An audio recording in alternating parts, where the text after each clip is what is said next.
So let's start with chapter 4, spreadsheet, intermediate.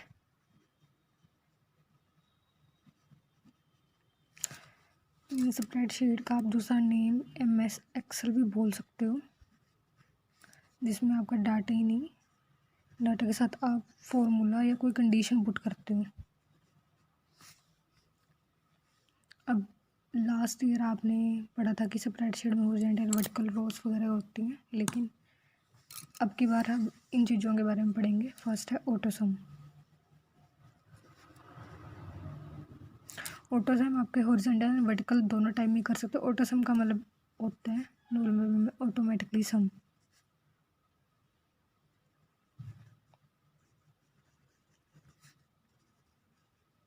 सम और total means किसी भी चीज़ का विदाउट कोई मतलब उसको बार बार फॉर्मूला दिए बगैर उसको एक बार ऑटोसम की कंडीशन दोगे तो वो अपने आप टोटल करेगा। सम मीन्स टोटल करना, लाइक तो दो टाइम में हम टोटल कर सकते हैं, horizontal and vertical both ways में।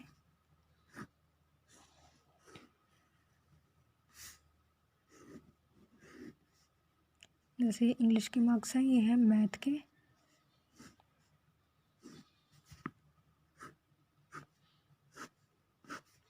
सेम इंग्लिश,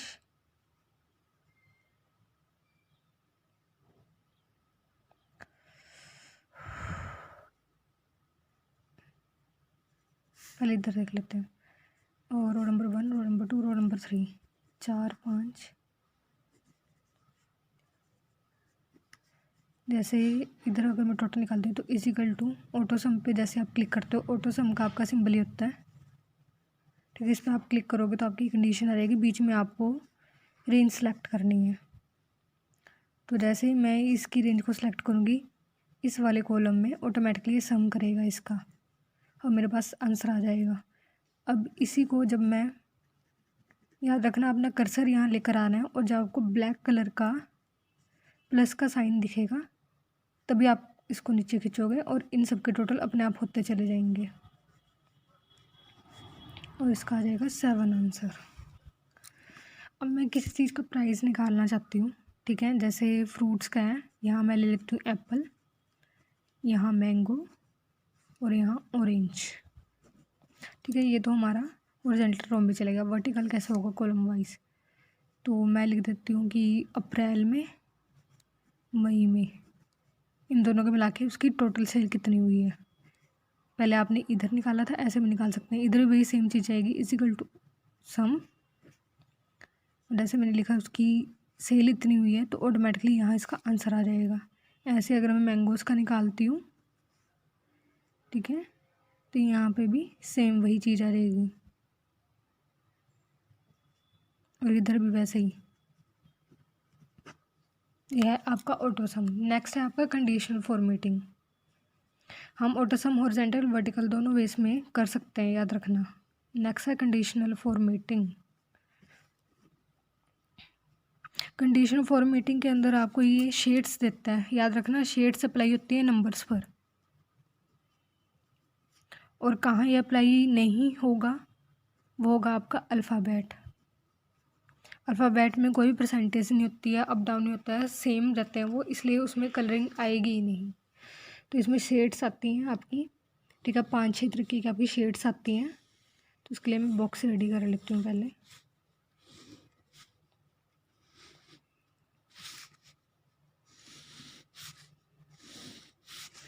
तो किसी का हम लिखते हैं, यहाँ पे 50 मार्क्स आए हैं, यहाँ आए हैं 40, 20, 30, 10, 60, 80, 90 एंड 100। इसमें क्या होगा, हम सारे डाटा को सिलेक्ट करेंगे, ठीक है। अलग अलग टाइप की शेड्स हैं। फर्स्ट शेड है सॉलिड कलर। अगर आप सॉलिड कलर चूज़ करते हो तो 50 हिस्से में, मतलब इस सेल के आधे हिस्से में सॉलिड कलर की शेडिंग है। कलर आप डिपेंड कर सकते हो। ऐसे ही अगर सॉलिड कलर चूज़ किया तो उसके 10% हिस्से में ही वो सॉलिड कलर शो करेगा। दूसरा होता है आपका ग्रेडियंट। इसका नेम दूसरा होगा, लेकिन ग्रेडियंट में क्या होता है, हल्की शेडिंग करता है, पहले डार्क और हल्की शेडिंग मिक्स रहेगी। अगर मैं मानती हूँ इसमें ग्रेडियंट करती हूँ तो ये क्या करेगा, उसी कलर का थोड़ा डार्क हिस्सा और 50 हिस्से तक वो थोड़ा लाइट लाइट शो करेगा और बाकी में थोड़ा सा हल्का हल्का शो करेगा कलर आपको। तो ग्रेडियंट में आपका ऐसे रहेगा कलर। और बाकी होता है आपका सेल रेंज पे ग्रेटर देन लेस देन के अकॉर्डिंग वो शेडिंग करते हैं। उसके अंदर एक होता है, इसमें सिंबल्स यूज़ किए जा सकते हैं शेडिंग के लिए। जैसे हम एयरटेल के हम फ़ोन के सिग्नल्स लेते हैं कुछ इस टाइम में। तो अगर मैं ये सिग्नल वाला चूज़ करती हूँ तो क्या होता है, जब हम फ़ोन यूज़ करते हैं तो कई बार एक सिग्नल आता है, कई बार 2 आते हैं और कई बार 3 और कई बार 4 सिग्नल शो होते हैं। वो रेंज के अकॉर्डिंग शो होते हैं। तो इसमें भी कुछ ऐसे चलेगा, जैसे 10 है तो उसने एक सिग्नल शो कर दिया लेकिन उसके अंदर कोई कलर नहीं है, लाइट है बिल्कुल, मतलब वाइट से उसमें है। जैसे कई बार क्या होता है, बाकी सिग्नल शो तो होते हैं लेकिन वो वाइट कलर में शो होते हैं और ये ब्लू कलर में शो रहता है। तो 10 में कुछ ज़्यादा ही वो चला गया। जैसे 100 है, 100 में सारे सिग्नल शो कर दिए उसने लेकिन डार्क कलर में। ऐसे 50 है, 50 में उसने 2 सिग्नल शो कर दिए लेकिन डार्क कलर में।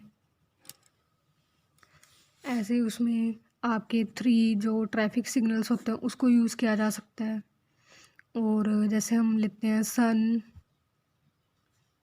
Moon and star. नेक्स्ट इसके अंदर आता है आपका हाइड एंड हाइड का मतलब यही है कि आप कोई भी कॉलम को हाइड या रो को हाइड करना चाहते हो तो कर सकते हो। जैसे मैं चाहती कि मेरे किसी कॉलम या रो का डाटा तो शो हो सबके सामने। हाइड एंड अनहाइड जो ये कंडीशनल फॉर्मेटिंग है और तो समय ये आपके दोनों होम मेन्यू बार के अंदर आएंगे। हाइड अनहाइड के अंदर क्या होगा, रिमेंबर दैट जो ऊपर से नीचे की तरफ आते हैं वो आपके कॉलम्स हैं और जो लेफ़्ट से राइट की तरफ जाएंगे वो आपके रोज़ हैं। तो ये आपकी रोज़ हैं और ये हैं आपके कॉलम। तो इसमें मैं ले लेती हूँ ABCD, ऐसे 1 2 3 4 5। अब मैं चाहती हूँ मेरा B वाला कॉलम किसी को नहीं दिखे, A के बाद सीधा डायरेक्ट C का कॉलम दिखे। तो मैं हाइड ऑप्शन के अंदर जाऊँगी और हाइड, जिस रो को मुझे हाइड कर कॉलम में या रो को हाइड करना है उसको मैं सेलेक्ट कर लूँगी, वो पूरी की पूरी हाइड हो जाएगी। और आपके पास जैसे आपका फॉर्मूला बार होता है उसके नीचे कुछ इस टाइप में दिखाई देगा, ये A C और D दिखाई देंगे लेकिन इनके ऊपर यहाँ प्लस का साइन दिखाई देगा कि वो हाइड हो चुका है। और जैसे आप इसको क्लिक करोगे तो माइनस का साइन शो हो जाएगा और आपको जो आपकी B कॉलम था वो फिर से अनहाइड होगा। तो ये ज़्यादा मुश्किल नहीं है। इसके बाद हम आते हैं फ्रीज कॉलम्स एंड रोज। ये आपके व्यू मेन्यू बार के अंदर होते हैं, फ्रीज कॉलम एंड रोज।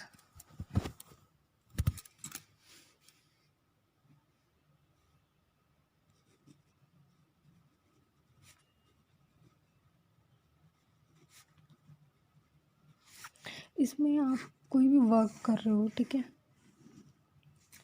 आपने फर्स्ट हेडर रो लिया जिसमें आप टाइटल से देते हो। विदाउट टाइटल आपको पता ही नहीं चलेगा कि आप वर्क क्या कर रहे हो। तो मैं लिख देती हूँ serial number, roll number, contact 1, address, contact 2। जब तक हमारा एक इसकी लिमिट होती है कि स्क्रीन पे जहाँ तक ये रोज़ की एंट्रीज होती है वहाँ तक वो शो होता है। लेकिन जैसे ही मेरी एंट्री आ गई 500 पर, कि उसके लिए मुझे नीचे स्क्रॉल डाउन करना पड़ेगा और स्क्रॉल डाउन करते ही जो हमारी फर्स्ट रो होती है वो हाइड हो जाती है, वो ऊपर चलनी स्टार्ट होती है। तो अब मुझे अगर 500 है तो मुझे ये चीज़ दिखाई नहीं देगी। अब मुझे इसका पता ही नहीं है कि मेरे थर्ड पे कॉन्टैक्ट है या एड्रेस है। कई बार डाटा काफ़ी लेंथी होता है तो आपको समझ नहीं आएगा। तो वो चीज़ मुझे बार बार दिखती रही, चाहे मैं 500 पर हूँ या 2000 या पेज के लास्ट पर हूँ, स्प्रेडशीट के एंड पर, लेकिन मुझे फर्स्ट रो दिखती रही। उसके लिए आपको क्या करना पड़ेगा, freeze column and rows choose करना है। एक टाइम पे या तो कॉलम चूज़ कर सकते हैं, रोज। इसकी 2 सेपरेट वीडियोस आपको शेयर करूँगी मैं। एक तो आपको फ्रीज कॉलम एंड रोज की और दूसरी आपको मैनेज ये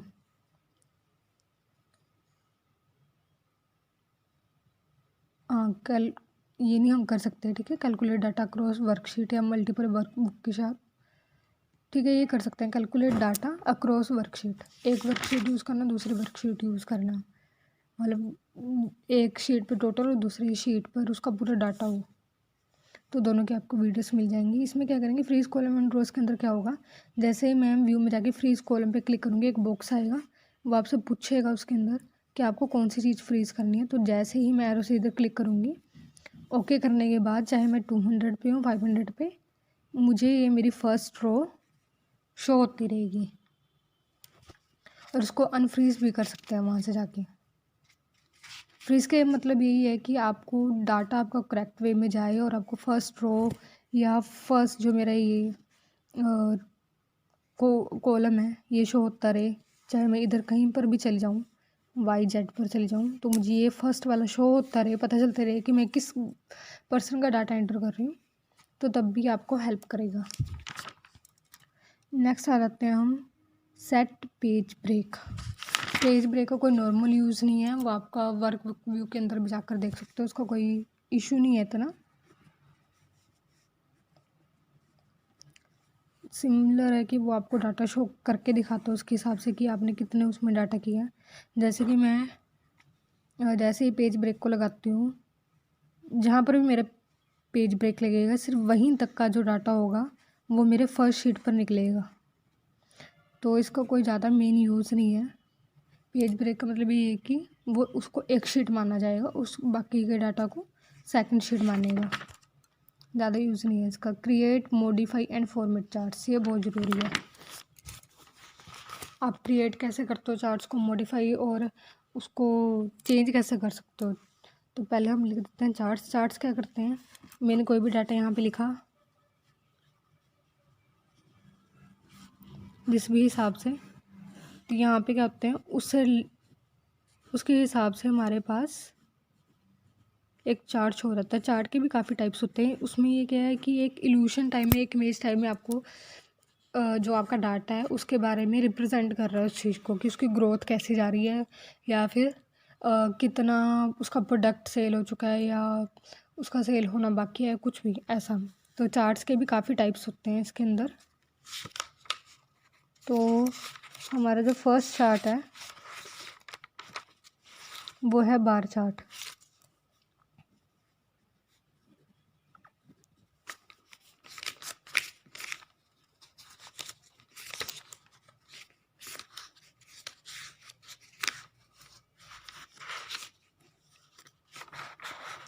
तो हम बार चार्ट पे चले जाते हैं यहाँ थोड़ा।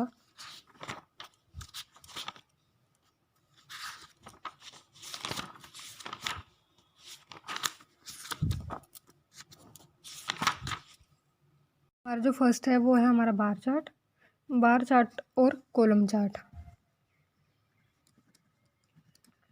जैसे कॉलम चार्ट हम लेंगे तो जो भी डाटा की ग्रोथ वगैरह है वो कुछ इस टाइप में शो होएगी। कॉलम के भी अलग अलग टाइप्स हैं, आप 3D टाइप का कॉलम्स भी ले सकते हो, लेकिन ग्रोथ इस टाइप में दिखाएगा वो।